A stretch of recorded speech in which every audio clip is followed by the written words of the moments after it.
Episode की शुरुआत वेदिका द्वारा राजेश्वरी को यह बताने से होती है कि पेन ड्राइव खाली है, जिससे राजेश्वरी को झटका लगता है। इसलिए राजेश्वरी उसे फेंक देती है। फिर वह झूठ बोलती है कि वह सरस्वती के बारे में वास्तव में चिंतित है। वेदिका उसे बताती है कि उसका बयान आश्वस्त करने वाला नहीं लग रहा है। राजेश्वरी बताती है कि यह उसकी समस्या नहीं है। वह फिर वेदिका का मजाक उड़ाती है और वहां से जाने की कोशिश करती है, लेकिन वेदिका उसे रोक देती है। वह राजेश्वरी से उसके परिवार के सामने उसके दिखावटी कृत्य के बारे में सवाल करती है। वह राजेश्वरी से यह भी दृढ़ता से कहती है कि बाद वाले गलत काम करके दुनिया को नियंत्रित करने की कोशिश नहीं कर सकते। राजेश्वरी उसे अपनी बकवास बंद करने के लिए कहती है। वेदिका राजेश्वरी को एक शिकायत प्रति दिखाती है, जिसे पता चलता है कि वेदिका ने उसके खिलाफ शिकायत दर्ज कराई है। राजेश्वरी कहती है कि बाद वाला उसके जीवन में एक महत्वपूर्ण व्यक्ति नहीं है, और फिर वह वहां से चली जाती है। किशोरीलाल और पद्मा दोनों वेदिका से संपर्क न कर पाने के कारण चिंतित हो जाते हैं। वे दोनों एक छाया को अपने पास आते हुए देखते हैं, इसलिए उन्हें लगता है कि यह वेदिका है, लेकिन उन्हें पता चलता है कि यह कोई और है। किशोरीलाल उस व्यक्ति से उनकी अनुमति के बिना उनके घर में प्रवेश करने के लिए सवाल करता है। वहां वेदिका खुद से कहती है कि उसे यकीन है कि राजेश्वरी का दयाल के साथ संबंध है। इस बीच शर्मा परिवार को पता चलता है कि उनके घर में घुसने वाला कोई और नहीं बल्कि सागर है।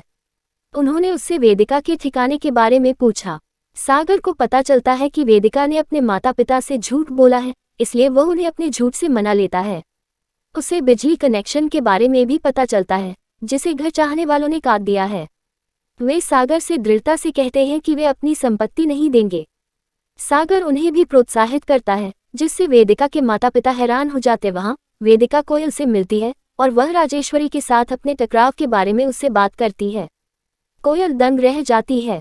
फिर वह वेदिका को अपना समर्थन दिखाती है। वह उसे बताती है कि सागर भी उसके साथ है।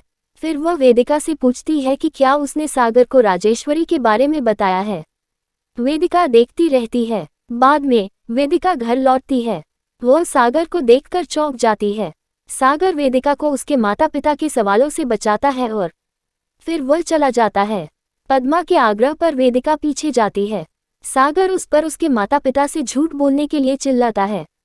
साथ ही उसे यह भी नहीं बताता कि वह कहाँ गई थी। वेदिका उससे उसके लिए उसकी चिंता के बारे में पूछती है। सागर उसे बेकार के बहाने देता है। फिर वह देखता है कि वेदिका अपने विचारों में खोई हुई है, इसलिए वह उससे अपने सवालों के जवाब मांगकर उसे इससे बाहर निकालता है। वेदिका उसे बहाने देती है, जिसे सागर समझ जाता है, इसलिए वह उससे सच बताने के लिए कहता है।